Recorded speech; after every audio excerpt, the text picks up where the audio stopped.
Applications with detailed curriculum vitae clearly indicating 3 traceable referees, including their contact details, should be submitted and addressed to the Honorable Madam Speaker, National Assembly, Parliament Buildings, PO Box 31299 Lusaka. The closing date of receipt of applications is 21st October 2024. Please note that only shortlisted candidates will be contacted.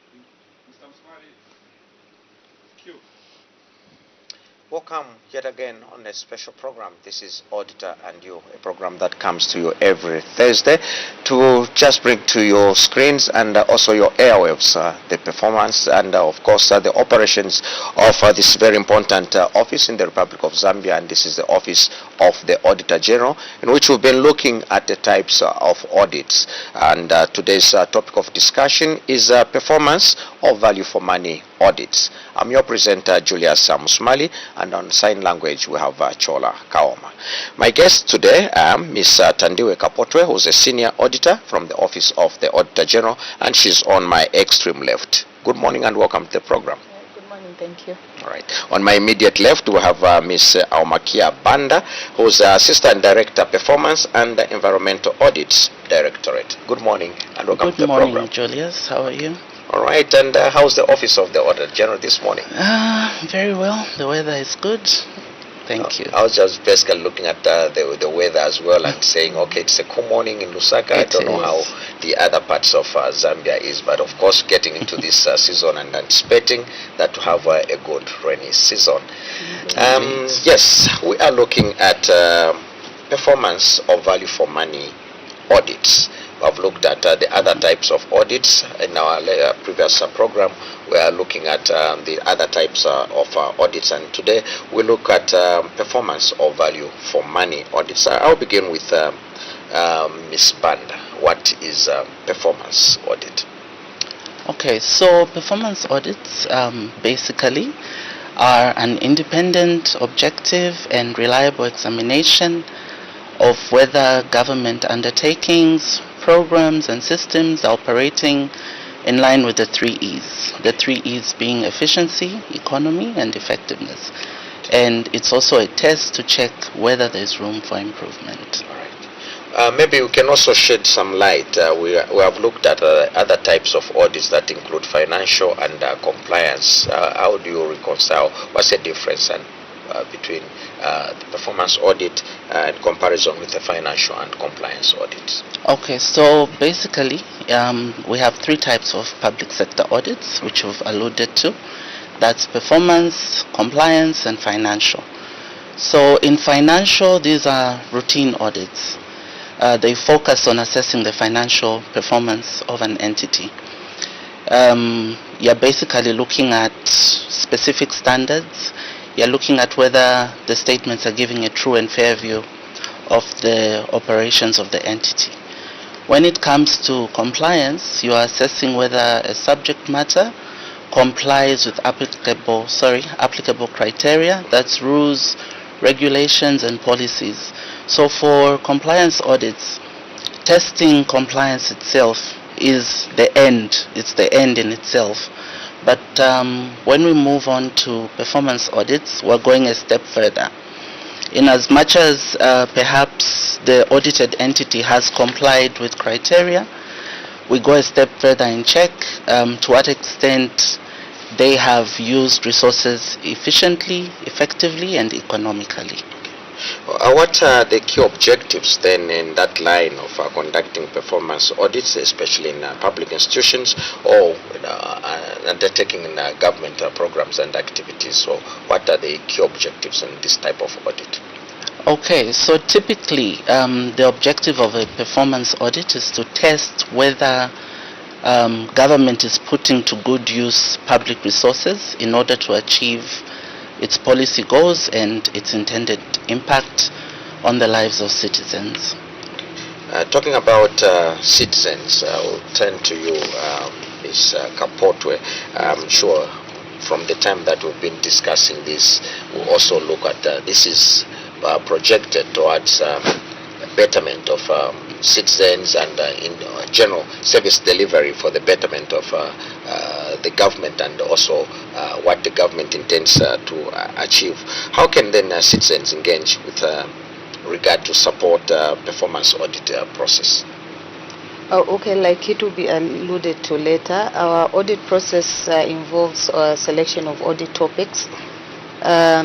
Citizens are free to bring to us that which they feel that the office needs to look at in detail. So during our audit process, we usually look at the public outcry in terms of issues that affect the public.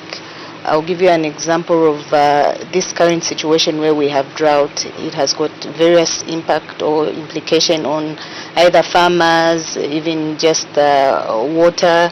So we'll look into those areas depending on how the public brings it out. We also, as an office, are looking into conducting or engaging into citizen participatory audits, but we are still developing a framework to this effect. So once it's fully fledged, we are going to get we'll be getting in contact with citizens and they'll be participating effectively. And especially when you talk about engaging the public, how do citizens, is it a one-way flow of information, or the citizens, do they have a platform how they can also come to get in touch with you so that they are also involved in these processes outside that framework before it is fully developed? How have you been engaging the citizens? Okay, citizens are free to come through to our office in person, or they can write to our office, or they can also even engage our various platforms that we have. That's our website and also Facebook platform. They can report whatever issues they have on our website, and we'll take them on and subject their reports to our audit process, which we'll allude to in detail as we discuss. All right, then with regard to this same, we're talking, having a conversation surrounding this performance audits. What are the key areas that performance audits typically focus on, Ms. Banda? Okay, so performance audits cover a wide range of government undertakings. So we can choose to focus on an entity, we can focus on a fund, we can focus on a policy, we can focus on a program, we can focus on a service. And we audit across all sectors. It can be health, environment, water, energy, transport. I think it's the widest discipline amongst the three public sector audits. We basically can focus on anything that is of interest to citizens, anything that is topical. This, I should take that they are specialized audits when you talk about all these sectors that you have mentioned. Yeah. How would you share with us how you manage to undertake this with regards, because this I take they are specialized, is Office of the Auditor General adequately capacitated with all this sector with regards to knowing the operations, knowing the ethics, knowing what surrounds all these sectors? Is your office adequately capacitated with human personnel? Okay, so under performance audit, we have a multidisciplinary team. Apart from accountants, I'm sure you're familiar that predominantly most of the officers at Office of the Auditor General are accountants. However, we also have lawyers now, we have environmental scientists, we have economists. We basically now have a multidisciplinary team. But in cases where we do not have the capacity to undertake these audits, we do engage subject matter experts. Yes. Maybe we can also now walk us through the steps that are involved in conducting a performance audit. Okay, so we have 4 steps. We have the planning stage, we have execution, we have reporting, and finally we have the follow-up stage. So the planning stage involves sector assessment, which you alluded to earlier. That's area watching. So as an office, we do what is known as environmental scanning, where we'll look at what is topical, what is perhaps the president talking about, what is Parliament debating, what are the citizens saying. We'll look at public outcry, what is the media bringing out. So we'll do our scanning, and from the methods that I've indicated, we'll be able to pick up what is topical, and we'll then subject this to what is known as a pre-study. So in the pre-study, we go a step further after the scanning to see if there are significant risks in the areas identified. And the pre-study is an internal document. Once the pre-study is approved, this is after the audit has gathered sufficient information that indicates that we can go ahead and carry out a full or what is known as a main study. The Auditor General will approve the pre-study, and we'll move on to the next stage that I mentioned, which is the execution stage, where now we gather data and we subject it to analysis. Following the execution, we have the reporting stage, and finally the follow-up stage. In the follow-up stage, we typically we give it 2 to 3 years after Parliament makes its recommendations based on an audit report. We'll give the audited entity 2 to 3 years to implement the recommendations, come in as performance audits to see to what extent the audited entity has implemented the recommendations.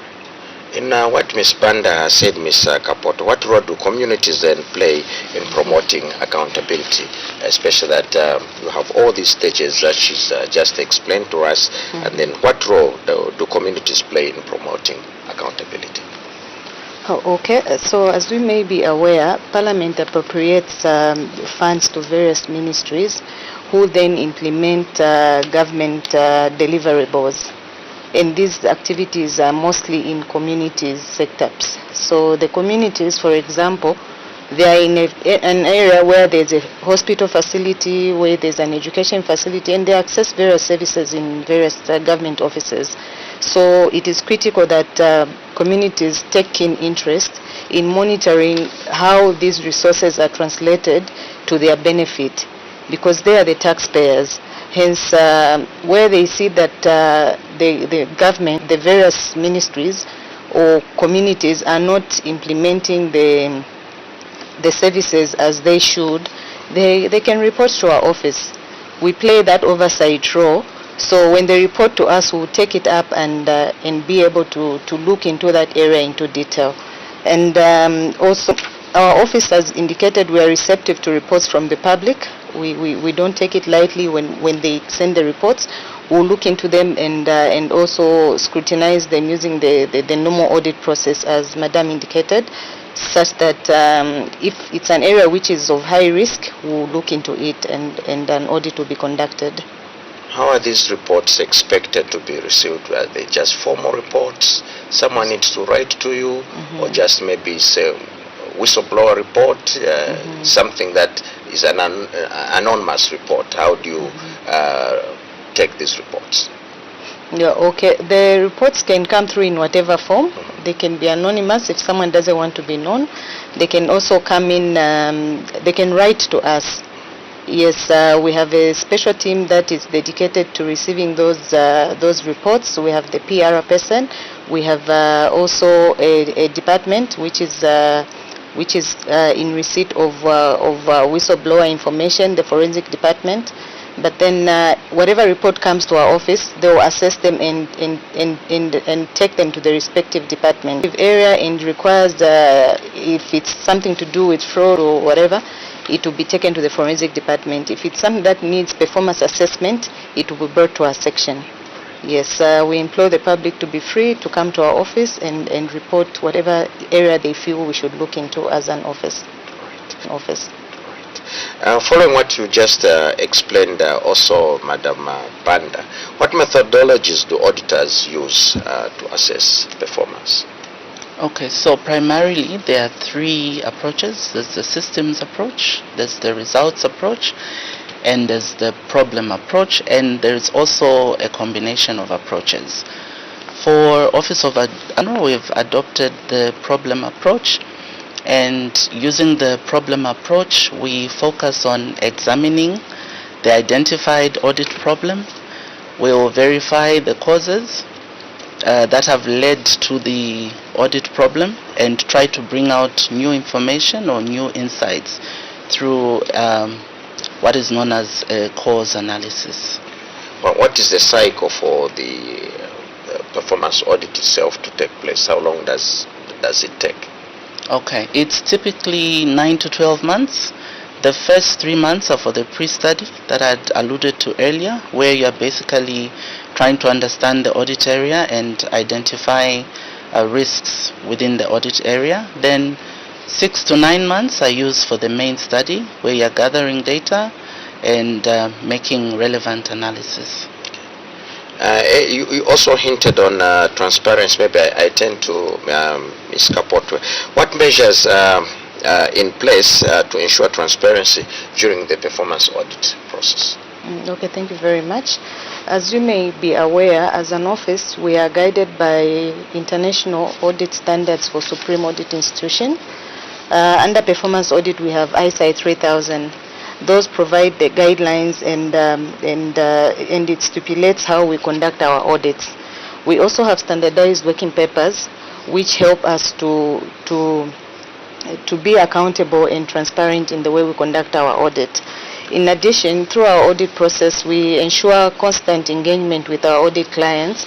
I'll give you an example. When we conduct an interview with them, we take minutes, and those minutes are given to clients so that they can verify and confirm the factualness of the minutes that we had.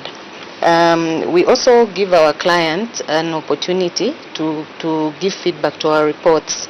So it's a process where we are constantly in touch with the client. So our audit process also requires that the client responds to our report.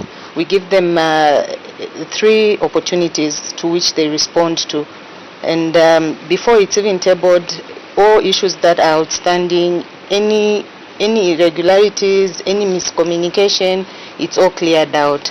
So by the time the report is tabled out, all issues are ironed out. So that's how we do it. This is Auditor and You program that comes to you every Thursday, and today we are focusing on performance, or better known as value for money audits. My guest this morning, Ms. Aumakia Banda, who's the Assistant Director Performance and Environmental Audits Directorate, who's on my immediate left, and also on my extreme left there we have Ms. Tandiwe Kapotwe, who's a Senior Auditor. If you have any contribution to make, our text line is 0978 772 801. That is 0978 772 801. And those of you following us on our social media platform, you can also drop your text on our social media platform. We'll be able to engage. Remember, just stay within the perimeters of our topic of discussion today, which is performance or value for money audits. Ms. Banda, would you now share with us some examples that you can cite, that of recent occurrence with regards to performance audits that the Office of the Auditor General has conducted? Okay, so I'll share with you our most recent published report. We had a report on the control and regulation of medicines, which was basically motivated by an influx of counterfeit medicines in the country. So, like I had indicated earlier, we carried out environmental scanning, and through the environmental scanning, we established that there was an influx of counterfeit medicines, and this is partly what motivated us to undertake the audit. Then we also had an audit on non-communicable diseases. I think, as you may be aware, the focus primarily in the past has been on HIV, malaria, probably TB as well. So we noticed through our environmental scanning that there are other non-communicable diseases that were on the rise. Diseases like cancer, diabetes, mental health issues, high blood pressure, and so on. So we were motivated to carry out an audit in that area as well. We also recently carried out an audit on the farmer support program, and this one was motivated by reports of low agricultural production and also complaints by farmers regarding the timely delivery of inputs. Then we had an audit on incidences of child labor, and this one as well was motivated by the rising number of child labor incidences and also inadequate regulation in the sector. So when you bring out such audits that you've brought, and they also encompass on the private sector, for example, when you talk about child labor and employment is offered by different sectors, including the public and also the private. Mm-hmm. And if your mandate is basically to do audits on the public part, how do you reconcile the two when you bring other operatives of the private sector, for example? Okay, so I'll give you an example.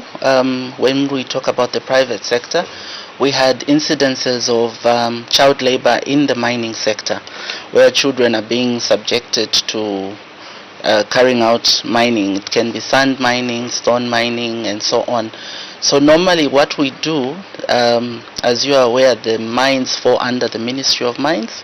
So we'll go in through the Ministry of Mines as a regulator, and through the Ministry of Mines we do have access to the private sector.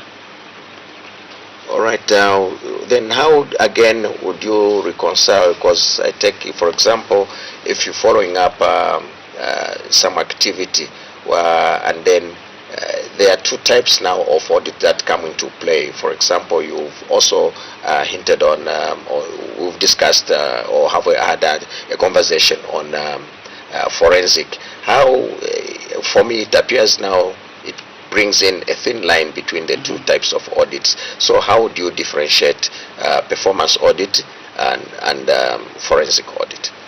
Okay, so performance audit has its own methodology as much as forensic audit has.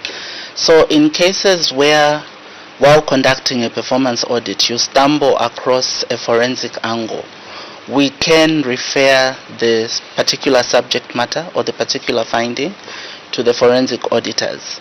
And depending on the assessment made by the forensic auditors, they may call in a forensic auditor to join us in the audit assignment, or indeed they may take it up as a full-fledged forensic assignment. Okay. And how do these, what tangible impacts have these audits had on public institutions and also the services? Okay, so one of the ways Office of the Auditor General is able to assess the impacts of its audits is through the follow-up audits that I had mentioned earlier. So like I mentioned earlier, in a follow-up audit, you basically look at the extent to which the audited entity has implemented recommendations from both Office of the Auditor General and Parliament. So there are cases where recommendations are fully implemented, sometimes partially implemented, and there are cases where there's no implementation at all. So when you go through the follow-up audit process and produce a report, I think that details to us the extent to which our recommendations have been implemented.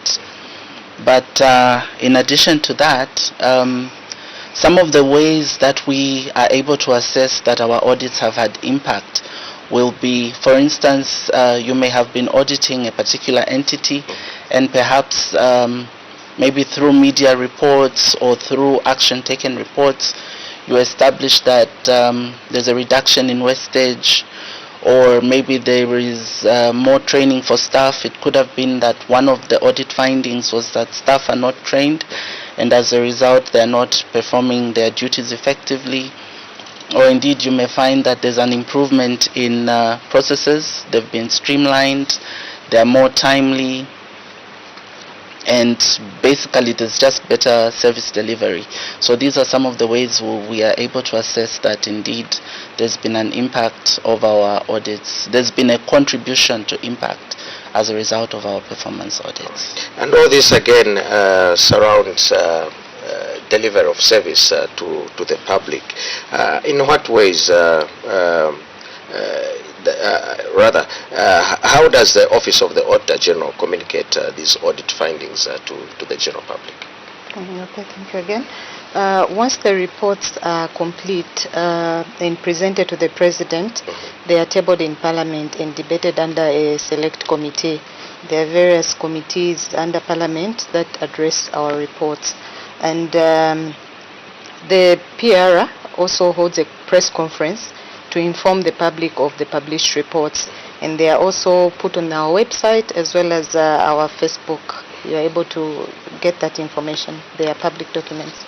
Okay, in comparison with the other reports that annually tabled, I'll give, for example, the general report of the Auditor General, which is considered by the Public Accounts Committee, or if it's a report of the Auditor General on local authorities, considered by the Committee on local government accounts, and also the other one on parastatal bodies, also considered by the Committee on parastatal bodies. And these are annually perhaps done. How is this report tabled? Do you have an annual activity, or it is for a certain period? How is the report published on on this type of audit, which is performance audit? Okay, so the various subjects of the performance audit are tabled under different committees at Parliament. They are also subject experts. For example, for the audit that they conducted on control and regulation of medicine, it was looked at under the Committee of Health. Yes. So you have various committees looking at different expertise or different sectors at Parliament here. So they are tabled as and when they are published. They don't have a specific timeline as the other audits. Yes. Still looking at the impact, how do performance audit lead to improvements in regards efficiency and effectiveness, especially in the public sector? Okay, so like I alluded to earlier, performance audits are intended to bring about new knowledge, new information, new insights. So through our analysis of causes, we are able to formulate constructive recommendations that are intended, if adopted by the audited entity, to bring about improvements in effectiveness and efficiency, because we would have highlighted the cause of underperformance through our analysis of the audit findings. You are free to join us by sending your text message to our text line, which is 0978 772801. That is 0978 772801. Or if you are following us on our social media platform, please do drop your text as we look at performance or value for money audits. I will turn to you, Ms. Panda. All this again is intended for better service delivery by the government. What would you say are the ways that these findings from the performance audit can help into lead with regards to policy change, improvement on policy? In what ways do you think these findings help with regards to policy change for better service delivery? Okay, thank you again. Our reports, like we indicated, are tabled to Parliament. So we bring our findings, recommendations, and the causes to parliamentarians, who are our lawmakers and also policy makers. So they use our reports to decide on how they direct policy. Okay. Yes. And can you provide us maybe one or two examples on how some of the audit recommendations have been implemented? Okay. Maybe you can also take advantage of the other audits that Ms. Banda highlighted with regards to medicine, malaria, child labor. Maybe, how are you able to just share more information with regards to how these audits have been impacted? Yes. Oh, okay. All right. Thank you so much. I'll highlight on the audit of solid waste which we had conducted, and also the medical waste where we did a follow-up audit. Initially, when we did the audit, our findings were that there was no waste separation at the various hospital facilities. Food, hazardous waste, sharp objects were all placed in the same bins. That was against the WHO guidelines. So in our recommendations, we indicated that they should be able to put in place measures that would ensure that the safety of personnel and also waste collectors is taken into perspective. Then when we did a follow-up, we established that the Ministry of Health had put in place the measures such that even now when you go to hospital facilities, you will find color-coded bins, you will find sharp boxes, you will find labels indicating this is a food waste bin, this is a hazardous waste bin. So we can attribute that to also our audit findings, and we can say that our recommendations were indeed taken into consideration. That also goes for solid waste. At the time of audit, we had established that the officers that were operating or handling waste were not subjected to some medical tests as per requirement. We also established that the trucks ferrying waste were not covered, such that they would pick waste from one end and then drop it all the way up to the dump site. And also we found that the dump sites were not taken care of as they should.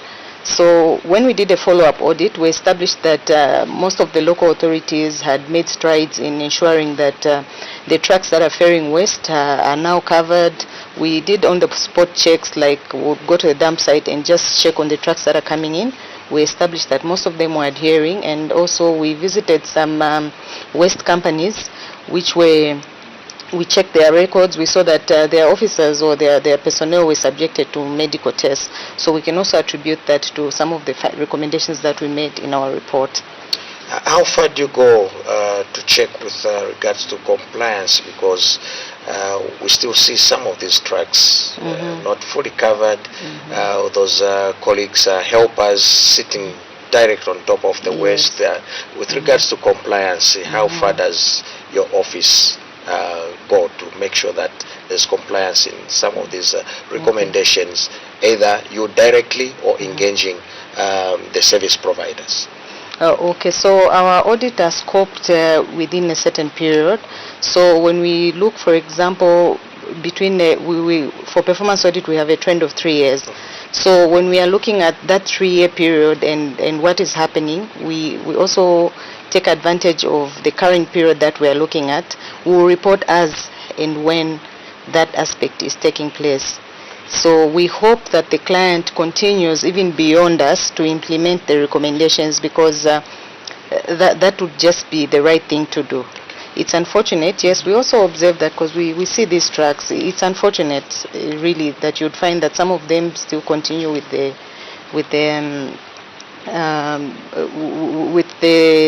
what's this word again? Well, shouldn't you recommend? Yes, also, I think this is the part where we expect the regulators to come in. We expect the regulators on a daily basis to have this information, to check that the trucks are covered, as my colleague has alluded to. So I think we do have that oversight role, but the day-to-day compliance checks, yes, and operations are expected to be undertaken by the regulators. Don't you think it to be good to recommend that you also have a specific designated garbage trucks that are covered? We've seen containerized garbage collecting trucks. That's just do it on open tracks, like we're saying. If we have to maybe move away from that, and so that thing is that practice is put to a stop, don't you think it is important for your office to put as recommendation towards regulators in your report, so that you have designated types of trucks that ferry garbage, for example? Okay, yes. One of the findings that we had was that there was no waste separation in the country. So that was the major challenge. Even at household level, we mixed waste. We mix waste such that even for waste that can be recyclable, it's quite difficult to handle it. I think if we can try to concentrate on sensitizing the public on waste separation at domestic level, I think most of these challenges will be reduced, because some of the waste, there'll be very little waste going to the dump site, because most of it will be biodegradable, which the communities could use even in their gardens, at home. So we made those recommendations in our report. Yes. And I'm glad that you earlier also engaged Minister of Health, and that's how come we have those color-coded bins for waste separation. But I think we have not done enough when we go to malls, these shopping places, that garbage, like it's not separated. Anyone can dump anything in any type of bin. So maybe we can appeal, like we are saying, maybe you can go further to engage either your office or the stakeholders to sensitize the public, so that we know and how to dispose of our waste. Okay. Then what challenges does the office, Ms. Panda, Office of the Auditor General, face in conducting performance audit? Okay, so one of the main challenges that we face is limited access to data. By this, what I mean is we have cases where the auditee does not maintain the data that we require to allow us to carry out an informed analysis on a particular subject matter. And in other cases, it's an issue of delayed provision of information. Then we also have challenges. I think earlier you spoke about if we have adequate manpower in terms of specialized audit areas. So we also have, though this is a challenge that we have mitigated when it comes to complex subject matters, then also we have manpower challenges. And we also have challenges regarding a limitation in scope due to inadequate resources. Okay. Ms. Banda, or rather Ms. Kapotwe, with regards to good governance, how do performance audits contribute to promoting good governance? Okay. Performance audit help in promoting accountability and governance, as we provide oversight on the government activities and programs, and through our recommendations we are able to ensure that there is improved performance by the auditees, as well as our reporting to Parliament. We bring to attention what the activities that are taking place in the various ministries or programs that government is undertaking. And there's been a call to zero tolerance on corruption, and you are engaging institutions that might be found wanting. What role do these measures play in contributing, combating corruption within the public institutions? Okay, maybe I can take that one up. Yes. So our international standards for supreme audit institutions, particularly ISI 3000, requires us to make inquiries on fraud and corruption during the planning stage of our audits. So if during the of the audit we come across significant indicators that there is fraud and corruption, we take a step further to assess to what extent fraud or corruption can have an impact on the performance of the audited entity. So to the extent that there's an impact on the audited entity, we will report that through our performance audit report. However, if the impact is primarily financial related, we'll immediately refer the particular subject matter to our financial or forensic auditors. Yes, please. And earlier when we were talking about the challenges that the Office of the Auditor General is faced with, how best do you think can be done to address and improve the auditing process?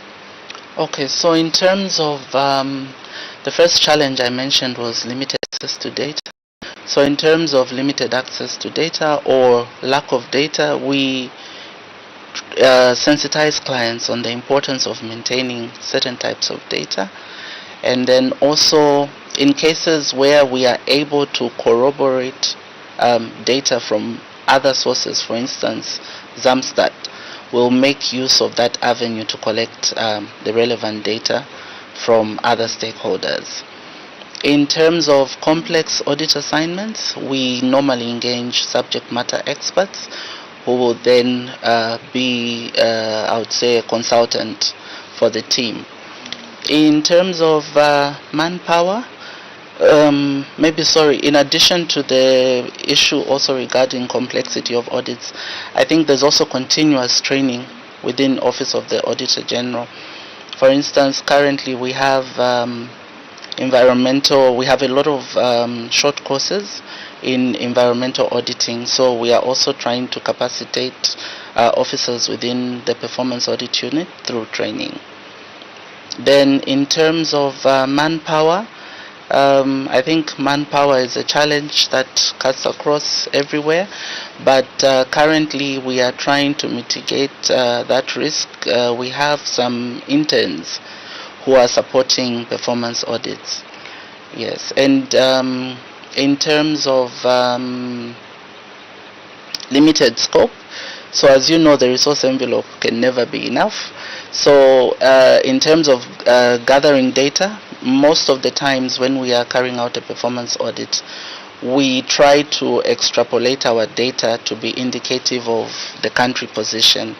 So automatically it is not possible that we can travel, like for a particular audit assignment, it may not be possible to travel the entire 10 provinces and all the 116 districts. So what we'll do in such cases is we'll request information. We'll do what is known as a desk review, where we'll request information from the audited entities, from our stakeholders, from any other relevant personnel. We'll request this information via email, or we'll do a survey, and we'll be able to analyze the results. All right. Before I let you go, I'll come back to you. But in closing, Ms. Kapoto, your call on citizens to take interest in this performance audits. What's your call to the citizens? Okay, thank you very much. Like we indicated earlier, the best way in which the citizens can participate in this performance audit is by giving us topics that they feel are critical and that which will bring out improvement in government operations. So we implore them to give us as many topics as possible so that we are able to look into the areas. Thank you. And Ms. Banda, I want you to be your own referee with what you've explained on a scorecard, 0 to 10, and what you're faced with all those challenges. What do you think your scorecard could be with regards to how far you've gone, and then how best would you think you would do if you are given, all things being equal, given all the tools and necessary equipment that you need, necessary skills and everything else, how far would you think you would do? That's an interesting question. Performance audits, we've come a long way. I think we've made significant strides from the inception of the directorate. I must also mention that previously performance audits was a unit until December 2023, when it became a full-fledged directorate. So we've made significant strides in terms of data collection, in terms of number of audit assignments, in terms of an additional, apart from performance audits, we also carry out environmental audits. So if I'm to score performance audits, I would give it 8 out of 10. We are getting there. Of course, we need to do better. And given the resources, as you indicated, I think our aim would be to improve and increase our sample size. We want our sample to be representative of what is happening. We want to talk to everybody. We want to go to the furthest village. We do not want to leave anybody behind. We want to talk to your grandmother in Kaputa. We want to talk to your grandmother in Gwembe. We want to hear what the citizens feel is topical. Because at the end of the day, in performance, the whole objective also, like I mentioned earlier, is to improve the lives of citizens. Yes. Did you announce the public in your work plan what exactly you are covering under that year under review? And if you do, what are you working on now? I wouldn't directly say we do announce or publicize the Office of the Auditor General work plan to the public. The extent to which we engage the public is during the actual audit process. Yes, please. Okay. Thank you so much for coming. Thank you. Much appreciated. Right. We come to the end of today's edition of Auditor and You. We are looking at performance or value for money audits, having looked at other types of audits. And my guests were on my extreme left, Ms. Tandiwe Kapotwe, who is a senior auditor, and on my immediate left I have Ms. Amakia Banda, who is assistant director, performance and environmental audits directorate. Sign language was Chola Kaoma, and I've been your presenter, Julius Musumali. Until next week on Thursday, thank you so much for watching and listening to Parliament Radio.